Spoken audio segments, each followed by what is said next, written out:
Hello दोस्तों, railway की पाठशाला में आपका बहुत बहुत स्वागत है।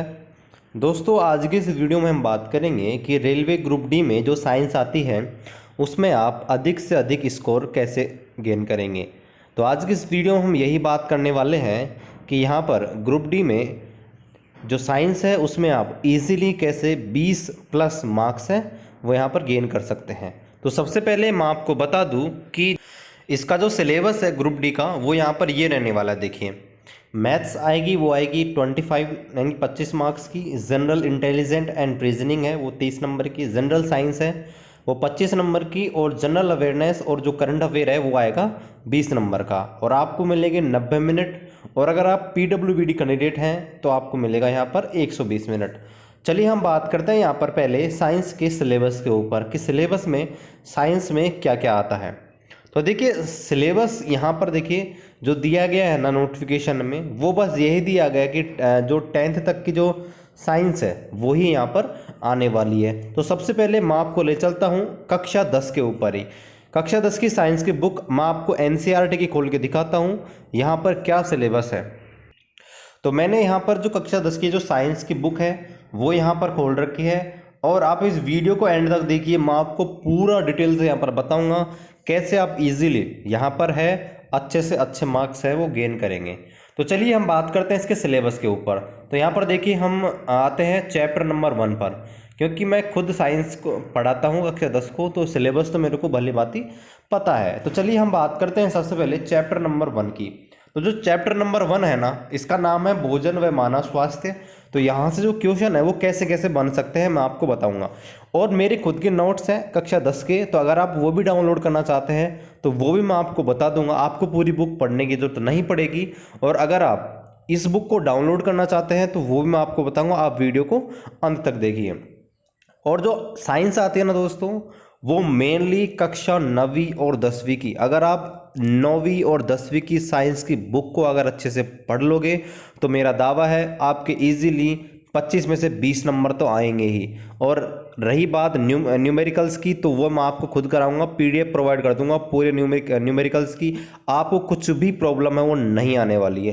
तो आप इस वीडियो को एंड तक देखिए, मैं आपको पूरा स्ट्रेटेजी यहाँ पर बताने वाला हूँ। तो देखिए, जो चैप्टर नंबर 1 है ना कक्षा 10 में, यहाँ पर भोजन और मानव स्वास्थ्य के बारे में है।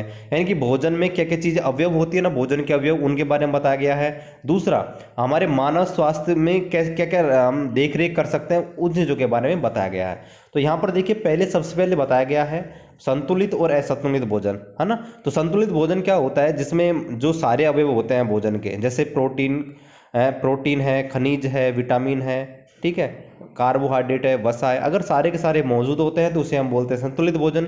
और अगर इनमें कोई सा भी अगर कम है तो उसे हम बोलते हैं असंतुलित भोजन।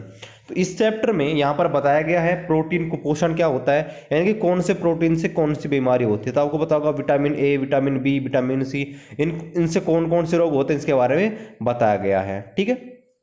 इसके बाद में है प्रोटीन कुपोषण। प्रोटीन कुपोषण से कौन कौन सी बीमारी होती है, तो मैं आपको बता दूं प्रोटीन कुपोषण से 2 बीमारी होती हैं, ठीक है। एक तो क्वासियोरकोर होता है, ठीक है, क्वासियोरकोर, और एक होता है मेरस्मस। और विटामिन से तो आपको पता होगा हर विटामिन से अलग अलग बीमारी होती है। जैसे विटामिन A से रातनियंत्रता, B से बेरी, C से स्क्वर्सी, D से रिकेट्स, E से आपके होता है जो बच्चे नहीं होते हैं उसको बोलते हैं आपके जो पुरुष में होती है, ठीक है।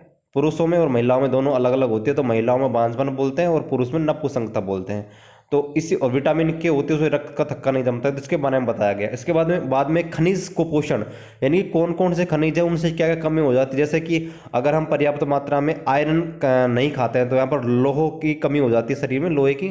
तो उससे क्या होता है, एनीमिया रोग हो जाता है, रक्त अल्पता बोलते हैं वो हो जाता है। इसके बारे में बताया गया है।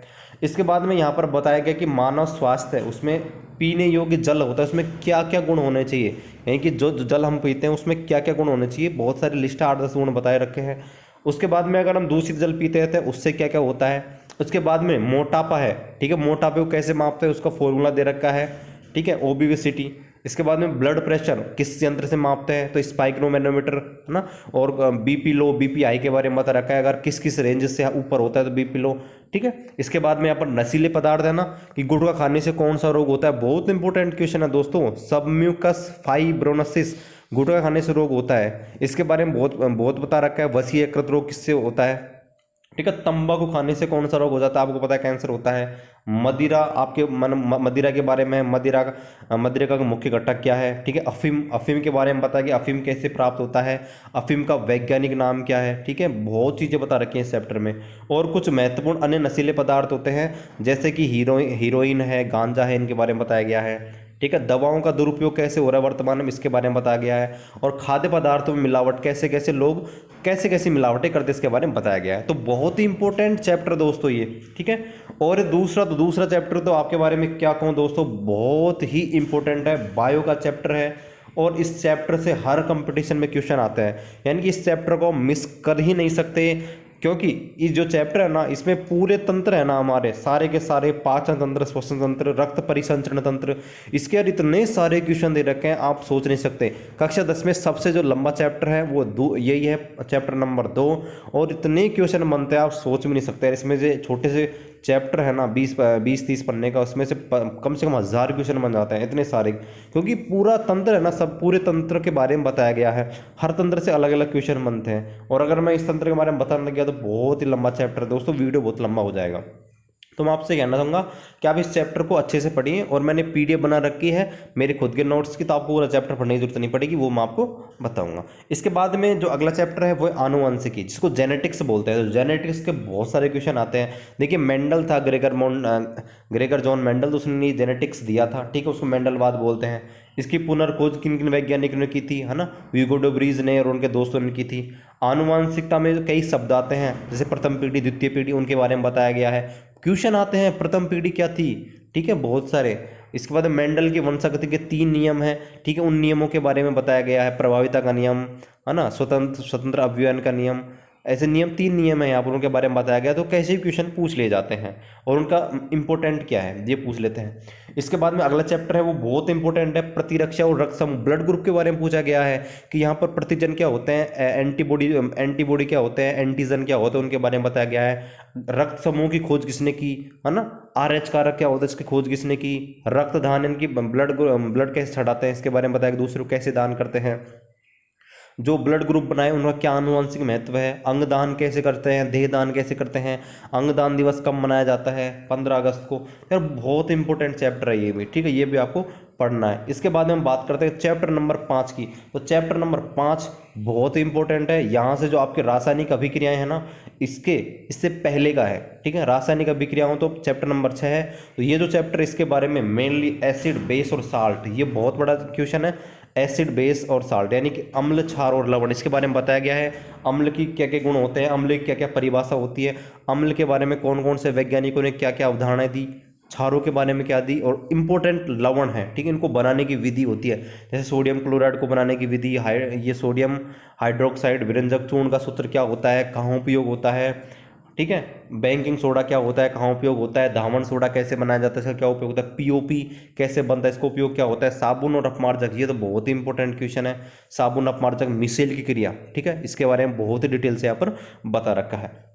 इसके बाद में चैप्टर नंबर 6 है। तो चैप्टर नंबर 6 है ना, इसमें आपकी जो रासायनिक अभिक्रिया होती है कितने प्रकार की होती हैं, संयोजन, वियोजन, ठीक है, प्रतिस्थापन, द्विप्रतिस्थापन, सारी अभिक्रियाओं के बारे में बता रखा है। ये बहुत इंपॉर्टेंट चैप्टर है। रासायनिक अभिक्रियाओं को कैसे संतुलित करते हैं इसके बारे में ये है। उत्प्रेरक क्या होते हैं, उत्प्रेरक कितने प्रकार के होते हैं, उसके बारे में बताया गया है। और यहाँ से आपकी केमिस्ट्री शुरू हो जाती है। यहाँ से ये जो चैप्टर हैं वो केमिस्ट्री के हैं, यहाँ पर 4 पार्ट है वो केमिस्ट्री के हैं। तो यहाँ पर जो अगला चैप्टर है वो है परमाणु का सिद्धांत, यानी कि जो एटम था ना, परमाणु, उसके बारे में कौन कौन से वैज्ञानिकों ने क्या क्या सिद्धांत दिए गए थे। डाल्टन ने कहा था कि ये अविभाज्य है, ठीक है, ऐसे इसी प्रकार थॉमसन आया था, उसने अपना तरबूज मॉडल प्रस्तुत किया था, ठीक है। उसके बाद में रदरफोर्ड, उसने अल्फा कण प्रयोग किया था। नील्स बोर ने क्या कहा था उसके बारे में है, ठीक है, उसके बारे में। इसके बाद ये चैप्टर है वो आता है आधुनिक आवर्त सारणी पर। आधुनिक आवर्त सारणी के बारे में तो क्या कहूँ यार, इतने क्वेश्चन बनते हैं आधुनिक आवर्त सारणी में, बहुत सारे क्वेश्चन बनते हैं, बहुत इंपॉर्टेंट चैप्टर है ये, ठीक है। वर्गीकरण क्यों किया गया था, मेंडलीफ की आवर्त सारणी कब दी गई थी, ये दी गई थी 1869 में। आधुनिक आवर्त सारणी किसने दी, हेनरी मोजले ने 1914 में। बहुत इंपॉर्टेंट 1913 में दी गई थी। इसके बाद में आधुनिक आवर्त सारणी में बताया गया है यहाँ पर कि बहुत सारे गुणों के बारे में बताया गया, जैसे संयोजकता कैसे बढ़ती है, परमाणु आकार वर्ग में कैसे, आवर्त में कैसे बदलता है, धात्विक प्रवृत्ति क्या होती है, अधात्विक प्रवृत्ति क्या होती है, ये यहाँ पर बताया गया था। बहुत ही इंपॉर्टेंट चैप्टर है, इसको आपको पढ़ना है। इसके बाद में कार्बन है, ठीक है। कार्बन के ऊपर तो यार बहुत ही बड़ी रिसर्च है। कार्बन तो अलग से कार्बनिक रसायन है, ऑर्गेनिक केमिस्ट्री उसका एक चैप्टर है। तो यहाँ पर दिया गया है कार्बन का श्रृंखलन गुण, ये बहुत इंपॉर्टेंट है। कार्बनिकों का नामकरण, ठीक है, नामकरण है। उसके बाद में एल्केन क्या होते हैं, एल्कीन एल्काइन क्या होते हैं, और दैनिक जीवन में कुछ कार्बनिक पदार्थ हैं, ठीक है, जैसे पॉलीथीन है, पीवीसी है, पॉलीविनाइल क्लोराइड है, पॉलीएक्रिलामाइड है, बहुत सारी स्टाइलिन है। प्राकृतिक रबड़ कैसे कैसे बनाया जाता है, इसके बारे में यहाँ पर दिया गया है। तो ये बहुत ही इंपॉर्टेंट चैप्टर है यहाँ पर दोस्तों, आपको ध्यान रखना है एग्जाम की दृष्टि से। इसके बाद में बात करते हैं चैप्टर नंबर 9 की, जो आपकी प्रकाश है उसके बारे में है, लाइट। और यार ये चैप्टर भी बहुत इंपॉर्टेंट है, यहाँ से इतने सारे क्वेश्चन बनते हैं, बहुत सारे न्यूमेरिकल जो स्टार्ट होते हैं ना फिजिक्स में, वो यहीं से स्टार्ट हो जाते हैं, चैप्टर नंबर 9 से। Numerical chapter number 9, chapter number 10 और चैप्टर नंबर 11, इन तीनों में से न्यूमेरिकल आते हैं। अब थोड़ा सा डिस्कस कर लेते हैं। देखिए, प्रकाश का परावर्तन क्या होता है, इसके बारे में बताया गया। रिफ्लेक्शन, ठीक है, यानी कोई प्रकाश किरण है किसी सतह से टकराती है और वापस लौट जाती है, इसको बोलते हैं। इसके बाद में इसके नियम दिए गए हैं, ठीक है, 2 नियम हैं।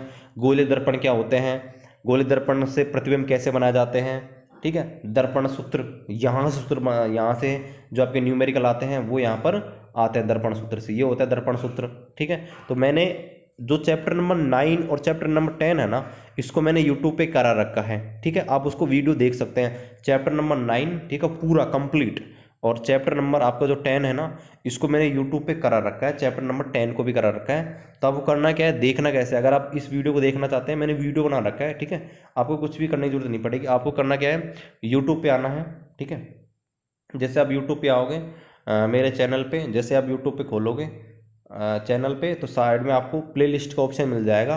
तो प्लेलिस्ट में जाने के बाद आपको यहाँ पर देखिए नीचे आएंगे तो क्लास 10th फॉर साइंस, यहाँ पर देखिए, यहाँ पर मैंने बना रखे हैं क्लास 10th की चैप्टर नंबर 9 और चैप्टर नंबर 10 पूरा बना रखा है, पूरा एक एक आपको सब चीज़ें यहाँ पर आपको मैंने बता रखी हैं। चलिए और डिस्कस करते हैं यहाँ पर सिलेबस के ऊपर। तो यहाँ पर हम चैप्टर नंबर 9 और चैप्टर नंबर 10 को छोड़ देते हैं, वैसे बहुत इंपॉर्टेंट है, मैंने यहाँ पर वीडियो करा रखे हैं, आप उसको देख सकते हैं, ठीक है। अब हम आते हैं चैप्टर नंबर 11, ये भी दोस्तों बहुत इंपॉर्टेंट है। कार्य क्या होते हैं, कार्य के मात्रक न्यूमेरिकल यहाँ से आते हैं, ठीक है। कार्य ऊर्जा शक्ति के तो बहुत न्यूमेरिकल आते हैं, बहुत। जैसे आपने वो क्वेश्चन देखे होंगे कि एक घर में 5 उपकरण हैं जो 100 वाट के हैं, ठीक है, 8 घंटे चलते हैं, 1 माह में विद्युत यूनिट का खर्च निकालिए।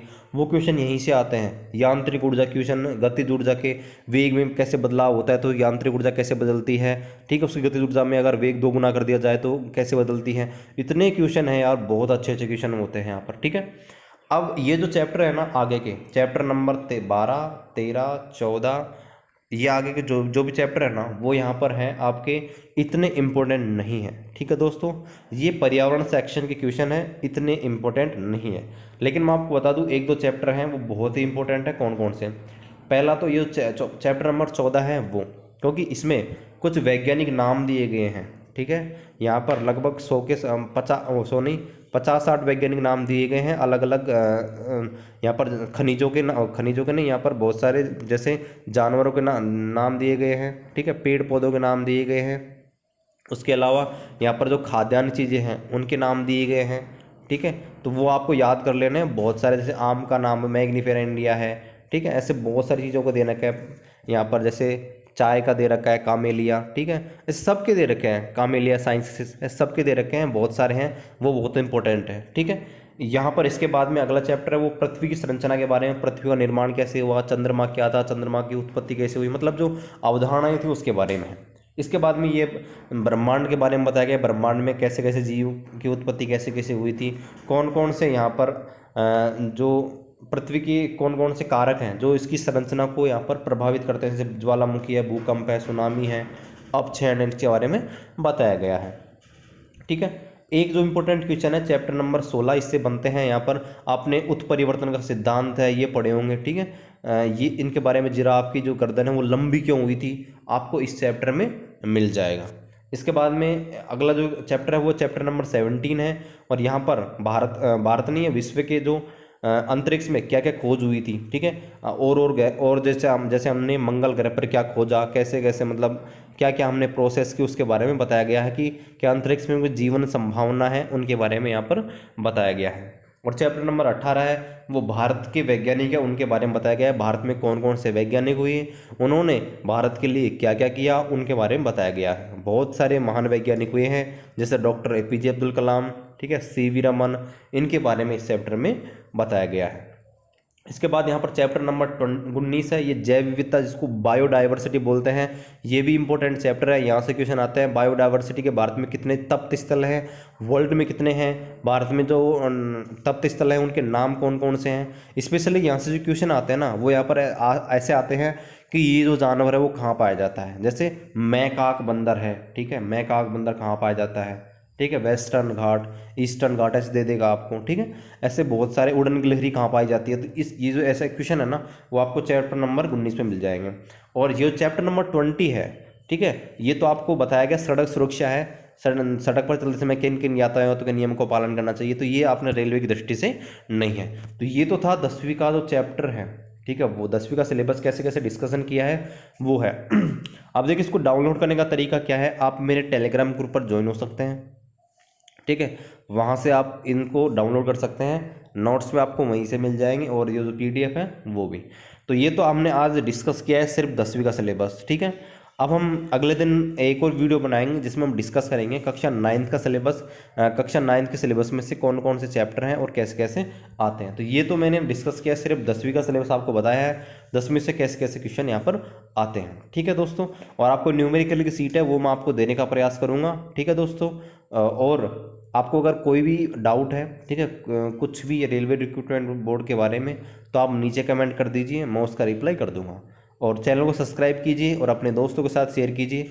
मिलते हैं आपसे अगले वीडियो में, तब तक जय हिंद, जय भारत।